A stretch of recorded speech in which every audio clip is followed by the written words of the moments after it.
try to use your previous experiences to support your answers right now, not to define your answers right now.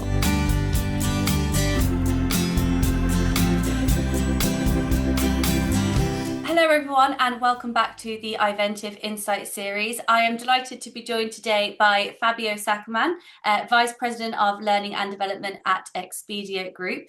Expedia Group is not new to iVentiv. If you were with us for our Seattle session that was hosted out there, and of course if you were with us in London earlier this year, you would have heard some insights from Fabio. Prior to his role there, he had a storied career with your own consultancy and also with GE, and I know you are passionate about the learning and development space, but also leadership, all things innovation, and I'm so excited that we have a chance to catch up today. Thanks for the invitation and really looking forward to our conversation. Thank you. Mm-hmm. Thank you. And I mean, there are so many threads that we could pull on, things that I know that you're passionate about, that you're working on, that you have experience in. But one thing, that is what is on everyone's mind, it's going to be the buzzword. We'll just get it out of the way straight away. It's that AI question that I would love to have a chat with you about from the outset. So we've talked a little bit about AI literacy, but I'm curious for what does that mean in organizations today, and why should learning leaders see that as a core part of employee experience? As I know that's something you're passionate about. Absolutely. I'm passionate about, my CEO is passionate about, all executives are passionate about, our travelers, our clients are passionate about that, our partners, they see this, everyone, we see this as a huge opportunity. So I think this is important, and you're going to see, they're going to mention this strategic alignment, right, between what we do in learning and what does it mean for the business, right? So I would say, that will be the tone of our conversation here, specifically for your question here. And I would say AI literacy means foundational understanding. In plain language, what does it mean, right? It means that what AI can do, what AI can't do, limitations, responsible use of AI. That's what literacy means, right? And I would say, for me and for all of us in our learning community as learning leaders, I would say literacy is half of the equation, right? And think about everything that we need for the employees. The other half, and that's what I would invite all of us to reflect on, is add a component of fluency. So one thing is literacy, another one is fluency. What does it mean? Fluency means apply capabilities in the real world. So it means how we judge, how we verify data, how we integrate AI in the workflow, in everything that we do and our employees they do. So think as learning leaders, if we can answer, I would say, one question: are people capable of using AI well, safely, and with judgment? If we can answer that question, that's when we are combining literacy, to your question, and fluency. So, and then we see the impact of we can see the whole impact of AI now in our companies. I think that judgment piece, that discernment piece is so critical. Not only do people have the tools, but do they have the that critical analysis to know when and where to apply, when things need to look into. And I think you make an excellent point of, when we talk about AI literacy and fluency, not just internally in the business, but particularly in an industry where travel is such a it's an access point that many people have to AI. Well, I'm going to ask ChatGPT to write me an itinerary. I'm going to ask ChatGPT to do the research on this for me. So I can imagine you're kind of seeing both from internally and externally all the different use cases, and it's there's so many out there.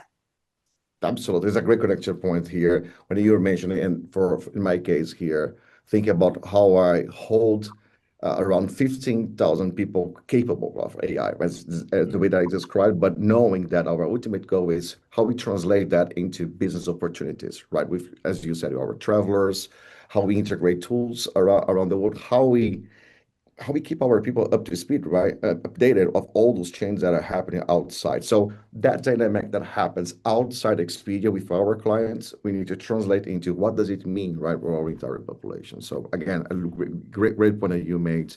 When we, as learning leaders, learning professionals, it's about internal capability, but that should reflect our external environment, right, with clients, stakeholders, etc.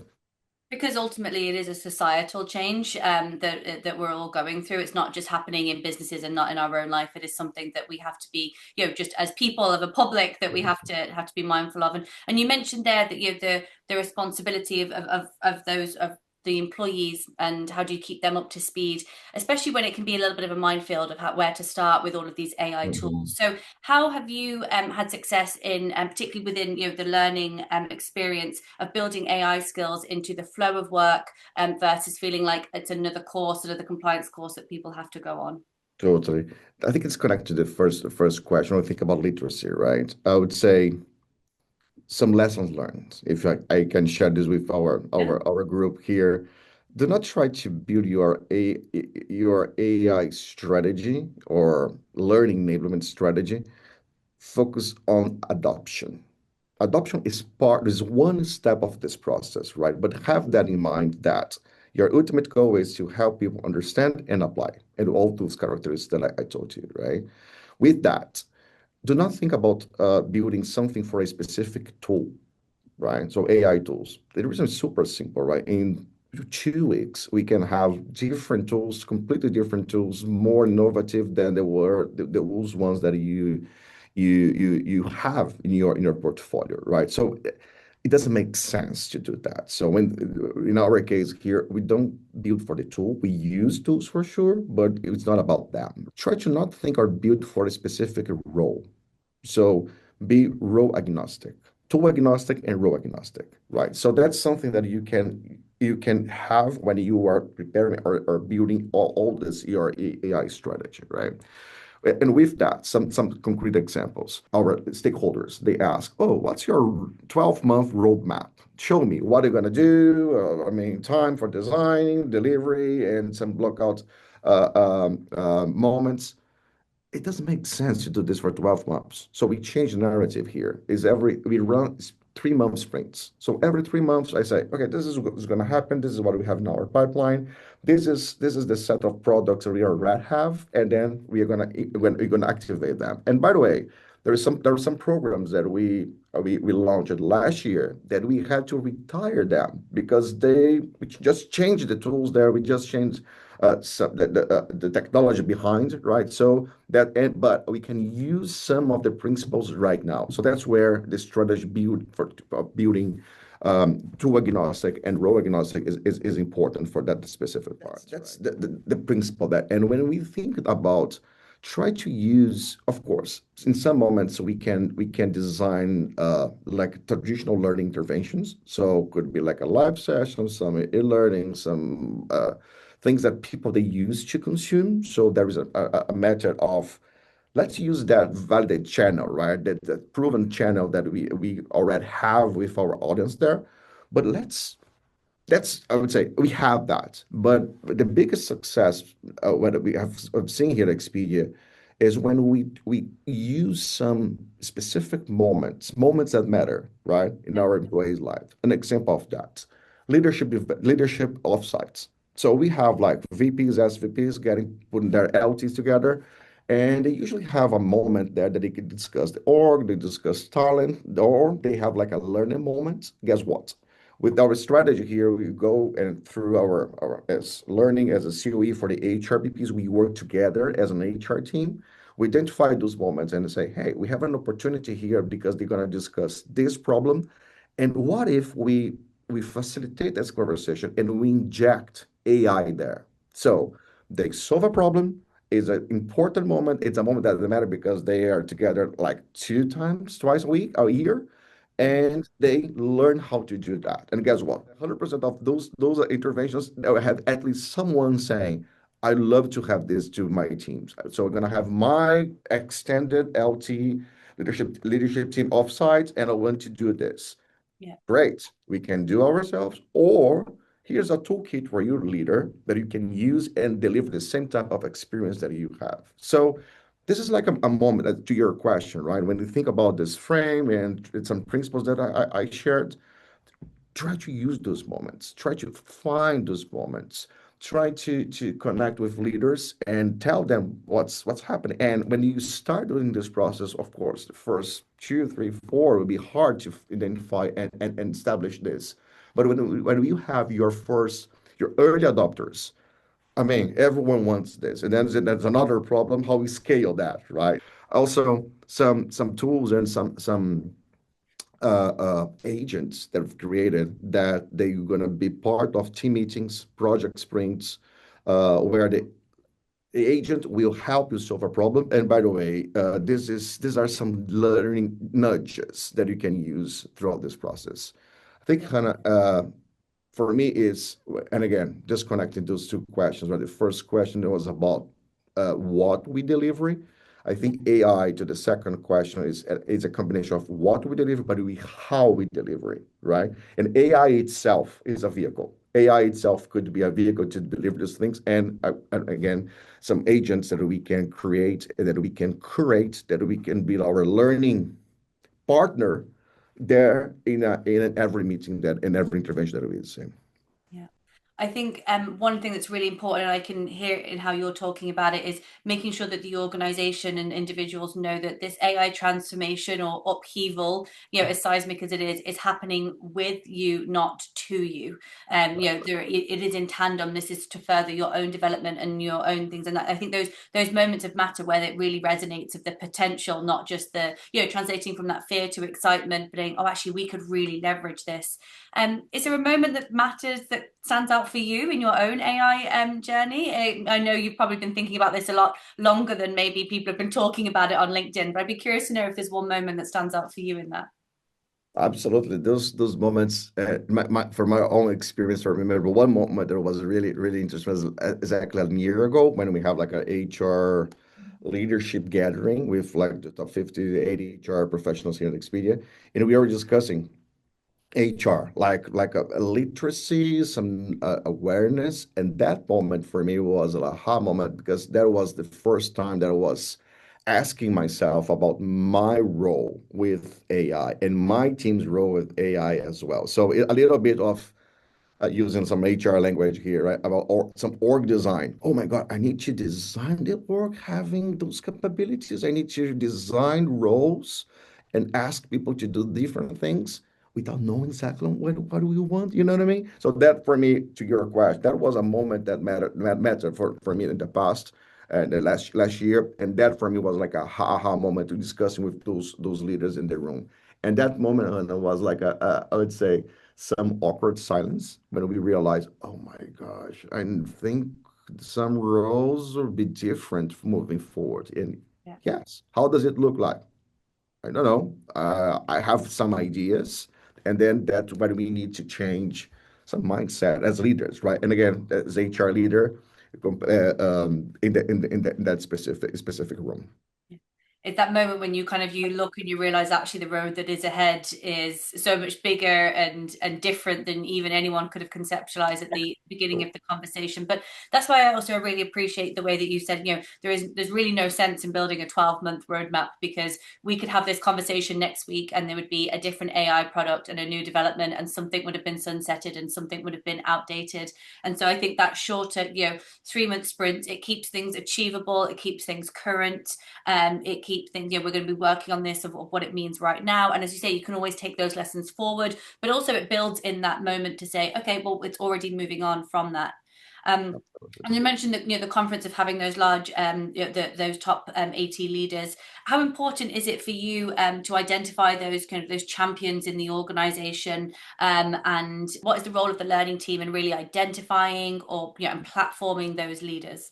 That's I mean, critical question. And as learning leaders, that's one thing that should be top of mind for us, right? Mhm. Um, my experience in Expedia and also checking with some other leaders across the industry make me believe, I'm a strong believer that this AI strategy decision should come from the top. It's not something like learning will drive. I know some colleagues, they have this mission. Oh, now you drive AI here for this specific company. Uh, maybe the request or what's top of my or translating those things is like AI is important. I don't know what it is. So let's train everybody and see and figure out why this is important. So, okay, learning, it's your job to do that. I get it. I understand that. But to do this in a proper way, and here what we are doing Expedient for me is like again, it's a process, not perfect, all those type of things, right? But what really resonates with me is this is a decision that our CEO says that this is important and this is why it's important and this is the business value that we have that's clear for everyone. We have C-level doing the same thing, and we have in our case here the CTO, Chief Technology Officer, saying, "Okay, this is my goal to help people with literacy and fluency across the board, not specific for my tech org, but for everyone." So it's clear why we have this, who owns that, right? Who is responsible for that? So, and with that, could be in other companies, could be someone from some strategy teams, could be someone from IT, right? IT doing have this connection with the CEO. So it doesn't matter exactly the person or the area they're gonna do, but it is something top down. Top down, not because it's mandatory, but because it's aligned with the strategy. There we go.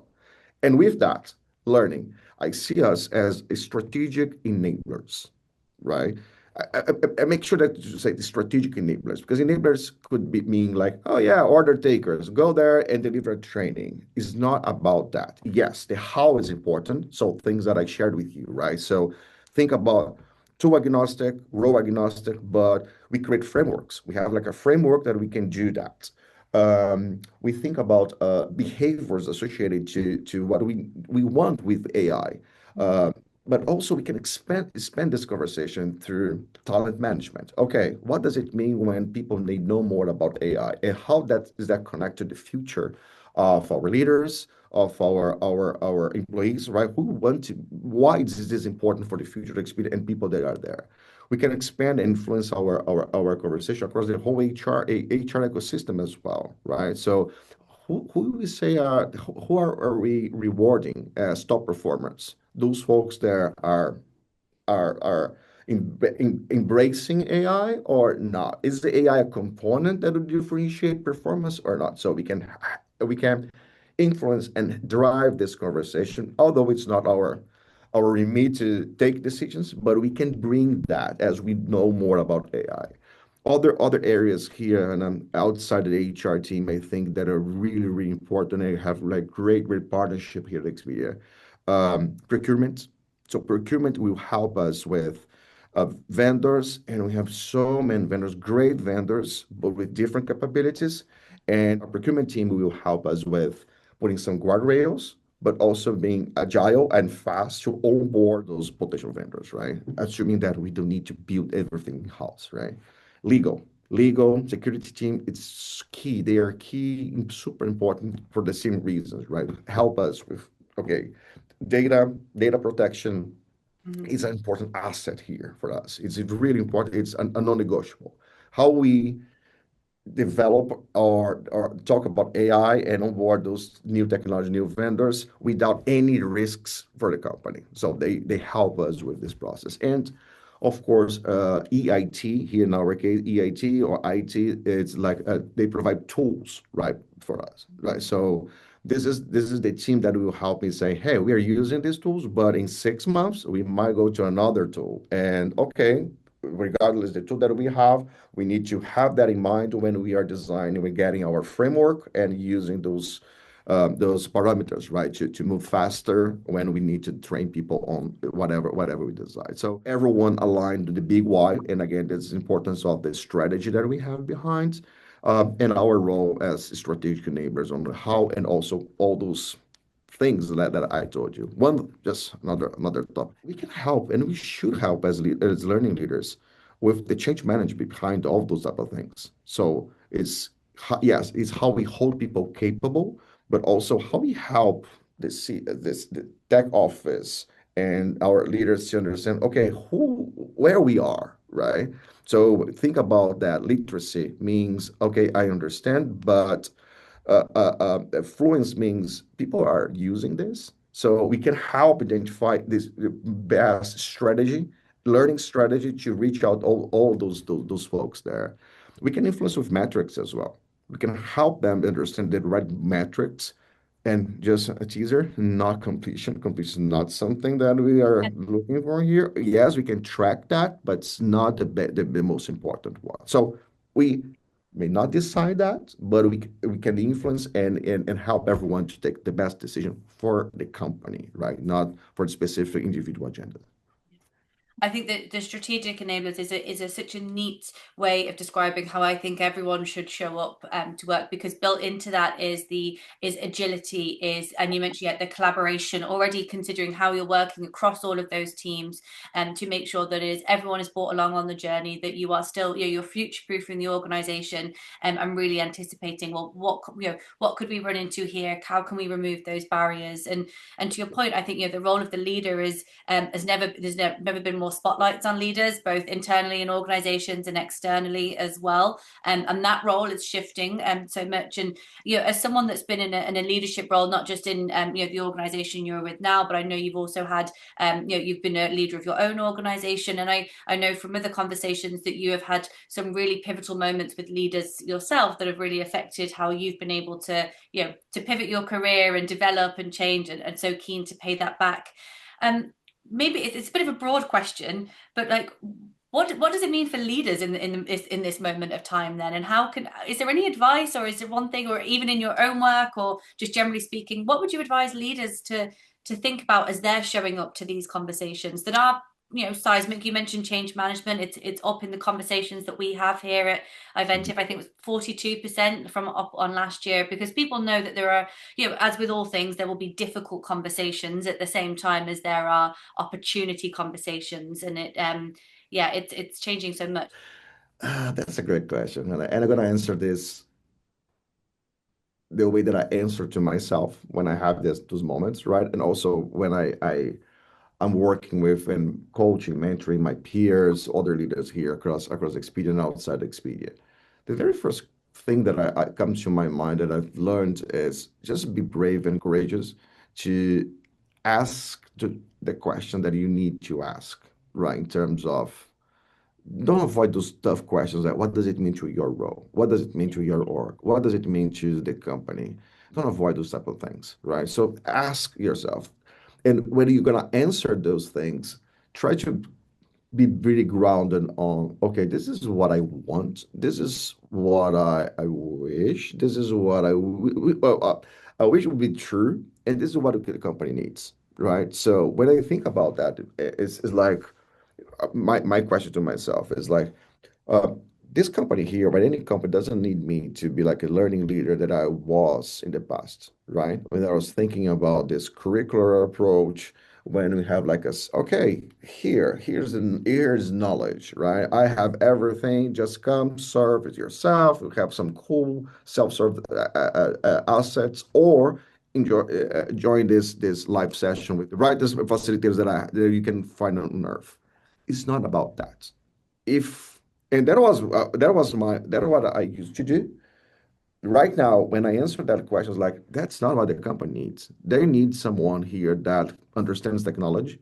And my background, I don't tell anyone, right? My background, I'm chemical engineer. So, oh my gosh, I have no formal academic information there in nature and in tech, but I need to learn that. I need to be able to talk about LLMs. I need to understand some tools. I need to understand the ecosystem there to get to inform or to get better decisions or help my other leaders to get that. So just challenge yourself, just to be really open to understand what you have. Try to use your previous experiences to support your answers right now, not to define your answers right now, right? If it makes sense. So if I just use my background, you're gonna say, okay, this is a solution that I tested like 5 years ago or 10 years ago. It will not work, right? Or it will work the same way that it worked in the past with different contexts, different problems, and guess what? The effectiveness or the outcome, the results we're gonna drive will not be great. So just two examples that I'm using myself, right? When I think it is, do not avoid this type of conversations and in your conversation, and and when you see that, you can be afraid, you can go to, oh my God, what does it mean, and create some tension, etc., or see it as an opportunity. And that's another tip that I give this tip to myself, but also to others. work on your emotional intelligence. I think emotional intelligence is one of those most important things for leaders across the board, right? So we don't know the future, we don't know what's going on. We have an idea, but we cannot predict everything else, right? So think about my industry here, travel, tech and travel. So it's like super short term, and any event can help or can hinder opportunities. So just okay, understand this is a dynamic, right? This is the dynamic that we have. And each different industry have different dynamics happening externally and internally. Bring that to AI in a moment that I would say most of us in the learning, we don't know that. We got to try to solve those problems with our previous experiences. And again, it's valid to help you inform your decisions, but just be curious. Best be open to other opportunities, other ways of working. Get your build a strong team and teams of most of the companies that we have like less folks, right? Shorter, leaner orgs. Make sure that you have those folks that are committed, they are open, they are hungry to learn. They're not afraid or they don't try to just prove the point why they deserve to be there, but they are there to help moving forward. No, absolutely, and that's one thing that's kind of that's ringing for me in what you're saying there is you mentioned bravery and courage to have a conversation, but I think there's an element of humility as well to say that this is changing for me as well as it's changing for the organization, and having, as you said, and you have to stay engaged and understand, okay, well, my role is going to change, the tools that I'm going to need to be familiar with and be able to talk around and deploy, I'm going to need to, it's a learning moment in time. It's not something that I can sit back and watch, and direct and watch passively happen. And so I think when you have all of those, being given the bandwidth to explore that as well, to say it's okay that you don't know what the world looks like right now or what the future happens, because things do change, of course, all the time. One thing that I've been coming back to a lot in conversations is trying to pivot from BAU to CAU. It is change as usual, right? That's what we just have to be ready that there is going to always be something on the horizon. And I know that does also, it affects people personally, but it also at a more broader level, it will shift how leadership development is done. It will shift, as you mentioned before, what to measure, how we're measuring learning impact. Are there any key maybe indicators or things that you would say to people, look out for this as a marker or a metric that this skill adoption and behavior change is happening? It could be, as maybe not the completion data, it's not just that, but is there any other key things you say actually you might not have thought to measure or look for this? Or is there a moment, back to that moment that you said to you, oh, I see this is really starting to land now within the learning? Absolutely. That's a great question in terms of the metric itself, right? And remember the previous question about how we partner and how we define Yeah. the AI strategy for the company is key because you are going to have conversations with folks that are out that don't live in learning or HR. They are business. They are in the business, right? And they're gonna challenge you and say, okay, well, what do I care about this metric? What do I care about completion? Yeah, it's good to know about that, but doesn't I mean it's you I mean it's how you're going to use the resources. You understand that we have like a 95% engagement in that session because we are putting some time there. We're investing on or whatever it is, like a cough break or like external vendor, and we're gonna get the best use of that money. That's the logic that most of the times we have as learning, but they don't care about that. They care about the outcome, right? So with that, of course, these metrics, we can have that because we can track for all the reasons. The way that we measure is during the learning intervention or experience, right? We have scenarios, we have some questions, and we see how people handle those scenarios. So we have like our framework plus our rubric, and guess what? And the AI can measure that for us, right? So go there, do this, and we can see, oh, this is like a 75% okay. This is 25% opportunity that you can better understand more about AI. So this is the literacy part. The fluency part is again how we apply those capabilities. That's where we see some behavioral science. So uh, number of feedback, quality of feedback, and again, all of the data protected, privacy. We always see those things in clusters or group. It's not like individual data, right? That's important disclaimer here, and that's why we need to understand who and how we are measuring those things. Some telemetry, meaning cycle time reductions, the way that we use our time. So there is a productivity measurement there. So we do more with less. Mm. Time to launch new products, new features. This is something that we can easily track through our tools. For some specific points, when we try to measure fluency, we put some assessments there. Could be self-assessment or manager assessment, but it's always embedded in some learning intervention or experience, never like a standalone. Because remember that the change management component, think about if we say, okay, Hannah, let me measure how proficient or fluent you are in AI. That will scare you. And how are you going to use this data? And what my data, the other data. So it's not about the person, it's about the cluster, it's about the group there. So when we do this assessments, it's for you, Hannah. You're gonna we have these offerings here. Do your self-selection to understand where you are so you can get different types of experiences. So that's where we use this thing, right? And in some specific moments when we see the aggregate data, the after intervention, we ask some questions, and this is like a proof of impact. So say, okay, I've learned this, now I can do this. Oh, that's great. So we have more capabilities there. So I mean, I'll walk you through some possibilities. None of them related to completion. Again, we can track completion. It's easy, but it's not about that. We can use this data to understand how like ROI, right? So we can understand what we are how we are investing. Of course, NPS scores, feedback scores are good to help us understand the how, if the solution itself is landing well with the participants or with the employees. But again, no one, no one asks me. It's not part of my dashboard, for instance. Right. It's not about that, right? But my part of my dashboard is all those metrics and things that I shared with you. And just to finish this part, if you see those metrics and you can combine, think about like a 2 per 2 matrix, fluency and literacy.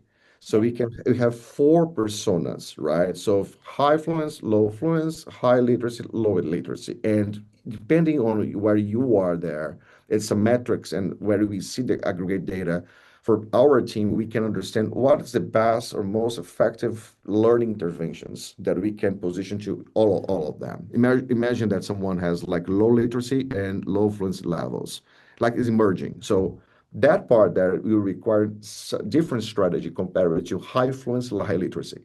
That's like develop effective, and we have opportunities to bring them all them along and meet them where they are. So that's a little bit how we use that data, right? So how we use those type of indicators then.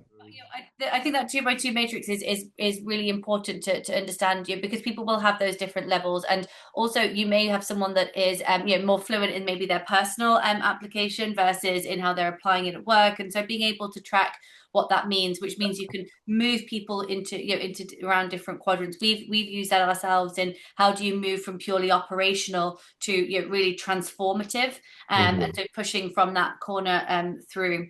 And I like the idea of also that you mentioned proof of impact, because I think it's importantly you're not saying I proof of application either. It's not just are you using it, but actually as a result of using it, what was different, what changed. So I think even that slight shift of like, oh, we taught you something and you used it, tick, but actually we taught you something and you used it, and how what made it different, and what has improved or what has changed because of that. So yeah, I think that's a really important word to use. And I mean, I can see how much you're already thinking about all of this, and how you've got all those plates spinning. And so I would love to I'd love to be a fly on the wall on some of these conversations at EG of all that innovation that you're doing. It sounds like it's an exciting time.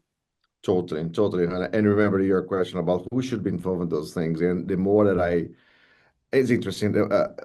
A meeting that we have some other connections, and I find more people working on the same things or working AI. That's so great when we have everyone coming together and saying, hey, this is how we want to solve this problem, right? Yeah. Specific, right? So AI for me is, and those things that I shared with you, literally, we are working with all those stakeholders that I told you. So what's the point of creating something if my legal team is saying, no, no, you cannot do this, you cannot see, observe individual data points, you need to do this in aggregate matter. What does it mean? So, and then we work together. It takes some time for sure. But I mean, to your question, it's so exciting to see those possibilities and see how we can come together as a team to get the best for the company and for our customers, our travelers. Breaking down those silos so it never feels like there is one person Totally. or function against or that no one is a roadblock, only everyone is trying to clear the pathway so that it can be a transformation that lands, as right back at the beginning of the conversation, but safely with judgment, in a way that is for the business. And I think it's I'm excited to see how this conversation does develop. Maybe we could catch up in we could do a a Fabulous. 6 months on or a 12 months on, and I'm curious to know. But I really appreciate your time today, Fabio. It's been great to have an insight into how you're thinking about this moment in time and how that's manifesting. Thank you so much for joining us, and I hope it won't be too long before we see you for some of those powerful in-person moments again. But in the meantime, thank you for your time today, Fabio. And if anyone has any thoughts on this conversation, either if you wanted to agree or challenge us or something that resonated with you, please do feel free to reach out to Fabio, reach out to myself. This is a conversation that we want to continue, and you can find the links on any of our socials.